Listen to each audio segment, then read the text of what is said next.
occupied.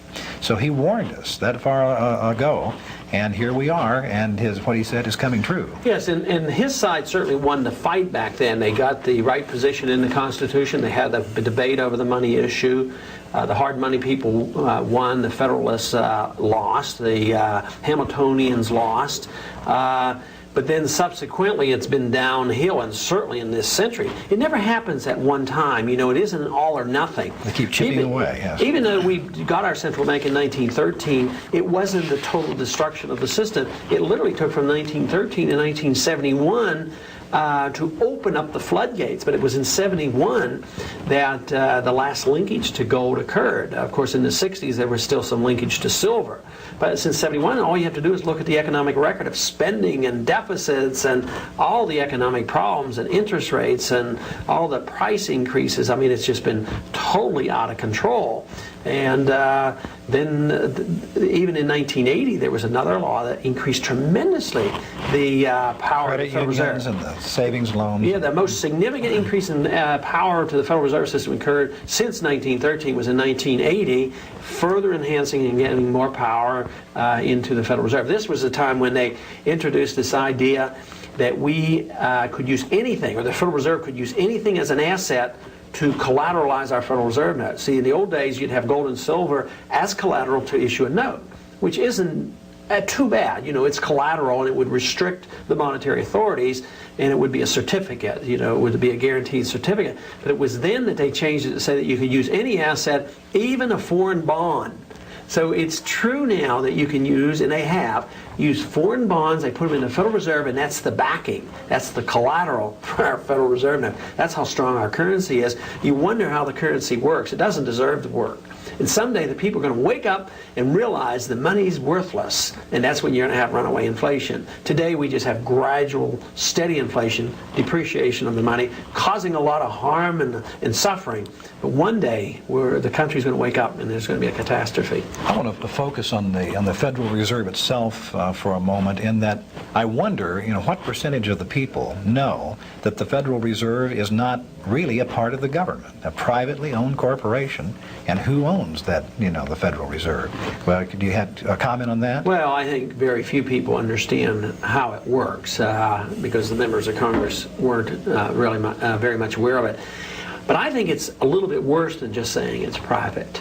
You know, if it were just private, they'd have to live within the laws of the land of fraud, and they would have to be a public corporation. And, you know, if there's a public corporation, you have a right to know what your corporation is doing if you own stock. And be audited. Here it's secret, but where do they get their power? Is it the power of the marketplace that creates this corporation? No, they, in addition to being very secretive, have their authorization, their creation from government. So the government creates them, and they create a special thing. So it's much worse than just being a private corporation. It is a very secretive, private, government-ordained corporation that has the power to counterfeit money. So it's very, very unique and much worse than just being private. It's the secrecy of it and the power that it gets through government legislation that makes it so evil. Now, you were the ranking Republican on the House Banking Committee for a while. On one of the subcommittees, but not on the entire committee. And do I understand correctly that members of Congress can't even go to the Fed meetings? That's right. I was very interested in the issue, and I was on 3 subcommittees, 2 being on coinage and domestic monetary policy subcommittee. But I could not go to a meeting. I couldn't get an audit. I couldn't even check the books. And they're the ones who create the money. Yet I felt like I was elected to be responsible to the people. When I would be inquisitive and looking into these things, their attitude is, when you need to know, or when the people need to know, we'll tell you. They're in charge, and we're just on the outside looking in, rather than the people being in charge of the government, sending me or somebody else as their congressman to control the bureaucrats. But it's turned upside down. They have control, and they allow us to know what we want and what they think we should know. Now, what does the Federal Reserve System actually do? I have so many people say, you know, I see this and the Federal Reserve, I don't know what the Federal Reserve Bank does, and why is it so significant? Well, it does several things. One of the benign things it does, and in some ways efficiently, and that is they exchange checks. You know, they're an exchange bureau, but that could be done very easily privately. The real evil that they do is they create money and credit. if the federal government runs up a debt, and they tend to have a habit of doing this, and Congress is run by Republicans and Democrats, so they all spend money, they run up the debt. Of course, when they spend, they have to tax us. If they can't tax enough, then they have to borrow, and if they can't borrow enough, then they have one other option. They can tax and borrow, inflate. Inflate. The most important thing to remember is inflating is not the prices. The prices go up after the money is inflated, and the money loses its value. So the Fed is designed to accommodate the politician in a very secretive manner. The politicians spend the money because the special interests come and say, we want this, we want this. The politician gets reelected, so he's rewarded, and the tax becomes an indirect tax. Instead of going directly to the people, what the Federal Reserve does is they can take a Treasury bill, accept the Treasury bill, which now is just a mere computer entry. They accept the Treasury bill of $10 billion. And they give Treasury $10 billion in their checking account. Where did the Federal Reserve get the money? Right out of thin air, right from heaven. They create the money, they put it in the checking account, and the Treasury spends it. And then that means that the people who got that money immediately get to spend it, and it has value. But as it circulates in the economy, the value, the purchasing power of the money goes down, and you have prices going up. The bad part about this is not everybody suffers equally. If the money supply went up 10% and every one of us had the cost of living go up identically 10%, there wouldn't be nearly the great harm. But because of the system, it's designed literally to benefit the politicians and the bankers and big corporations, those who get the money. They get the money, they get the benefit, and then somebody else in a year or two or three suffers the consequences. We read about the Federal Reserve as a banker's bank, and we see them that they raise the discount rate or they increase the money supply. What do all these things mean? Well, the banker's bank means literally that the bankers are required to put their deposits in the Federal Reserve System, and they're accountable to the Federal Reserve System. They have to send in the reports to the Federal Reserve, and the Federal Reserve has all these regulations and rules, so they control the whole entire banking system. If in their efforts to fine-tune, although they literally destroy the money, they don't want to destroy the money. They want to control things, so when inflation gets perking along, they're aware of the same economic thoughts that I'm aware of, and they know that if they're not a little bit cautious about this, they could have, runaway inflation, so they tend to back off. But they benefit from the backing off. That means they tighten the credit, raise the interest rates, and cause a recession. And they do it in the name of saving the economy, which they have to, or the currency gets out of control. But if they know it's coming, then they benefit on it too. Then they benefit. They know then to be in cash and earn high interest rates, and the banks benefit by it. So whether the economy is going up or down, if they're designing the policy, they can catch the swing. So it's the inside information that they have. But if they didn't give the recessions, which are literally the results of the inflation, the system would crumble much faster. But our argument as hard money people is that in spite of their arrogance to think that they can keep this going forever, and as powerful as they are, the market is more powerful. See, for decades they kept the gold price at $35 an ounce. They said, we will regulate the price of gold.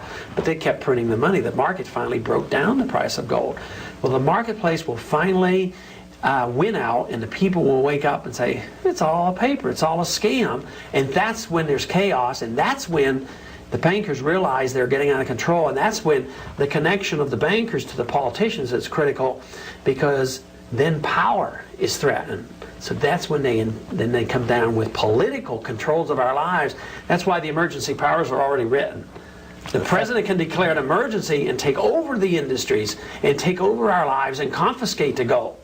And that's why we should be concerned. We should be concerned for, our prosperity, our standard of living and all. But our greatest concern ought to be that when these crises come in, the market disrupts this political system and this monetary system, then we're threatened by political power taking away more of our personal liberties. Are this the FEMA regulations that you're talking about, the program? Yes, it's done under the FEMA, the emergency powers, and it came up even in the Contra hearings that there were emergency powers written. As a matter of fact, that great hero Oliver North was participating in designing some of these to literally, if necessary, suspend the Constitution. Mm-hmm. These are the kind of things they're talking about. I don't know if you recall set up concentration camps. When this was brought brought up in the Iran-Contra hearings, remember? They immediately suppressed it, Yes. and they say, this is something we can't discuss in the National open. security, yes. The people aren't allowed to know about this. Yeah. And that's why, who protected this information, who protected Oliver North? The head Democrat, which goes to show you the power structure is the same. John, you made a big study of the history of the Federal Reserve. How did it come about? Well, it's a murky story, and I think that maybe 1913 ought to be the year that went down in infamy in American history, because not only did we get just barely in 1913 the Federal Reserve, we also got the income tax in that very same year, and those two things have worked to our really been a very negative thing in our society and in our economy ever since that time. But it was a very secretive thing. It really goes back to the bankers getting in a sealed railway car and sneaking off to Jekyll Island, Georgia. And it was a very secret meeting. In fact, they called it the First Name Club. They only called each other by their first name, so that even people who worked there as waiters and servants and so forth later couldn't identify for sure who had even participated in that meeting. Well, it was only about 4 or 5 people, wasn't it? Well, it was about 10, I believe, or 10, or 12, and that group of people literally laid the basis for what became the Federal Reserve. Basically Rockefeller, Morgan people? That group, you probably know something in that area of Colonel who House was involved there, and the Woodrow Wilson people were there, although this occurred, I believe, in 1910 or so when they met at Jekyll Island. Yes, that's right. It was a couple of years later. By the time it got planned, it was finally passed in 1913. It was kind of sneaked through Congress, and Wilson actually signed that into law, the Federal Reserve Act, like 2 days before Christmas. And when many of the senators and congressmen, of course with transportation in 1913 being what it was, they had long since left the nation capital, many of them, but the ones that they wanted to stay and vote did stay and vote. Wilson signed the law 2 days before Christmas, and traditionally hasn't that been a period where by gentleman's agreement that important legislation is not enacted right around the Christmas holiday? It may be a gentleman's agreement, but that's generally the time that I was always most vigilant, because I realized that's when most of the garbage would be passed and most of the more onerous.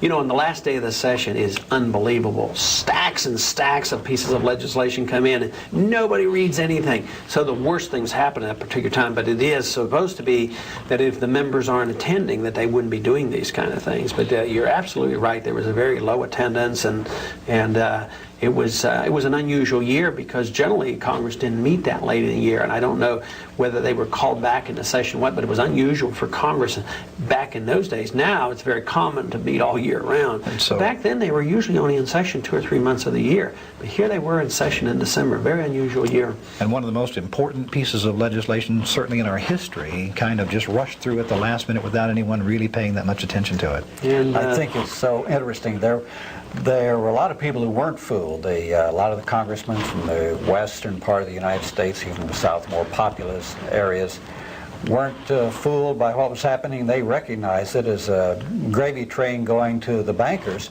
so they naturally were opposed to it. And in reading the book Secret of the Federal Reserve, I thought it was fascinating that the bankers set up an organization to complain about this Federal Reserve Act, which was which they secretly hatched up, and they were secretly trying to get passed. But they complained that it was going to kill them, just so it would the people would think that, oh well, we're going to pass this and it'll harness the banks. Yet they were literally getting a license to steal, because that really permitted this fractional reserve banking system to occur, where they can pyramid their deposits, loan out money that they don't even have. So it was a tremendous benefit to the bankers. You know, nothing of this that you'll find in history books or books on government or the economic history of the United States. Nothing about how this came about. We're certainly not teaching it in school. Not in the history public, classes. not in the public schools. Hopefully we will see that it gets taught somewhere. Let's come forward from 1913 to the Depression era and the role that the Fed played in that, the inflation-deflation cycle. Would you like to comment on that? Yes, a lot of people, and you can still find in history books, that the economists were reassured in the 1920s that there was no inflation. Prices were relatively stable, and they always said that inflation was rising prices. But if you look at the monetary history, there was a lot of monetary inflation during the 1920s, and the money, instead of going into production, it went into speculation. Of course, it bid up the price of stocks and real estate, and then it finally came to that time when there is concern, or they make the decision, look, we think we can not only save the dollar and stop the inflation, but we can make some money on it. They say, we're going to have to turn this off, so they cut back on the credit, and it caused the stock market crash. And of course, then a Great Depression followed. Previous inflation always leads to a correction of a recession or depression. But if you compare what happened in the 1920s, it's very similar to what's happening here in the 1980s. And you just think about how many times you read in the last 6 or 8 years that the government's told us there's nothing to worry about, there's no inflation. Well, there's been a greater expansion of money now than there was in the 20s. Of course, there was a greater speculation in the stock market and a bigger stock market crash. So I anticipate, and many Austrian free market economists anticipate, that the recession that's coming will not be a recession at all. It'll be a depression. It'll probably be bigger than the one we had in the 1930s, because it will be the correction for all the malinvestment, all the mistakes made because of this artificial credit pumped in by the Federal Reserve System. So we have to look for the correction. The next president will be blamed for the depression, but they shouldn't get to blame. It should be the Federal Reserve policy and the Reagan administration and the Congress today who've run up the debts and created the new money that has set the stage for the next recession. The next recession or slant depression, if it becomes that, do you have an idea in mind for when that might begin? We see all these books out now, The Great Depression of 1990, and I have an idea, but the most important thing about Austrian economics is that you cannot project precisely, because events occur with emotional aspects, human beings making decisions. That's why, although many, including myself, kept saying there's going to be a stock market, but I didn't know it was going to be October 19th. It could have been October 10th, or it could have been November 15th. I mean, it comes when people just get frightened and scared and panic.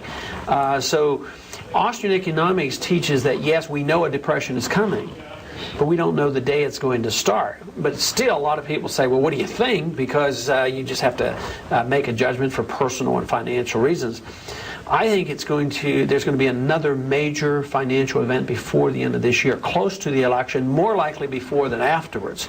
And that by next year, next spring, it'll be very clear that this country is moving rapidly into a recession. We put that question to Congressman Gonzalez, your former colleague on the Housing Banking Currency Committee.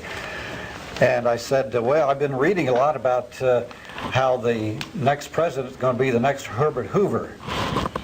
And he said, if we're lucky, the depression will wait that long. Yeah, and I wouldn't argue a whole lot, but time is running short. Here we are in August already, and a recession could start tomorrow or the next day. It could be very clear. I think, matter of fact, the standard of living has been going down. I think history is going to show that the country has been down on the down slope maybe for the past 10 years. It's just not going rapidly, and it's not confirmed by the government statistics, but they're changing all the time. They use GNP figures to reassure us everything is okay, and 40% of the GNP is government spending, and where do they get the money? They print it. And also, like for CPI, they change in that. If it's going up too fast, they change the way they calculate it. But if you go to the average guy on the street and say, is your cost of living going up? He says, I can't even pay my bills. I'm not even buying steak anymore. And so things are a lot worse than the government would lead us to believe. Can we get back to this matter of political power, economic power, and control of the economy? Were you in Congress when Wright Patman was still there?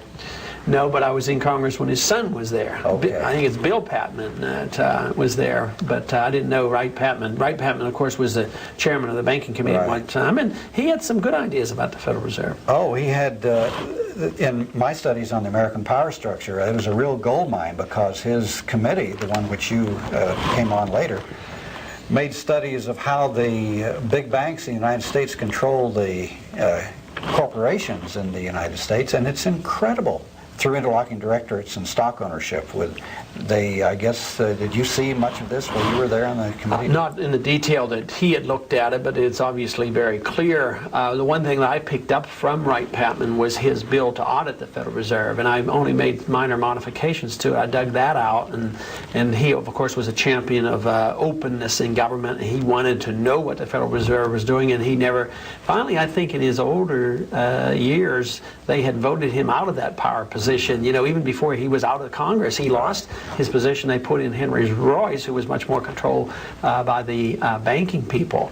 But he was a good person, and he wanted more openness. I don't know if he was as strong on the gold standard as I am, but he certainly was against the type of banking system and how the banking system and the Federal Reserve served the interests of the bankers and large corporations. Did the bankers control the mass media the way they control other major industries in the United States?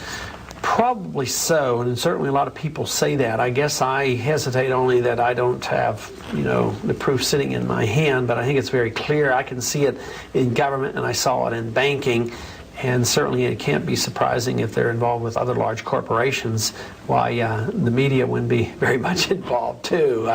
It would be more of a surprise to find that not to be the case, but I don't think I could take them into court right now and give them that proof that is necessary. But I think those who have studied it feel that that is the case. Can you see this scenario? Assume that you're elected president of the United States. You're sitting in the Oval Office. Can you see yourself signing a bill or a directive abolishing the Federal Reserve?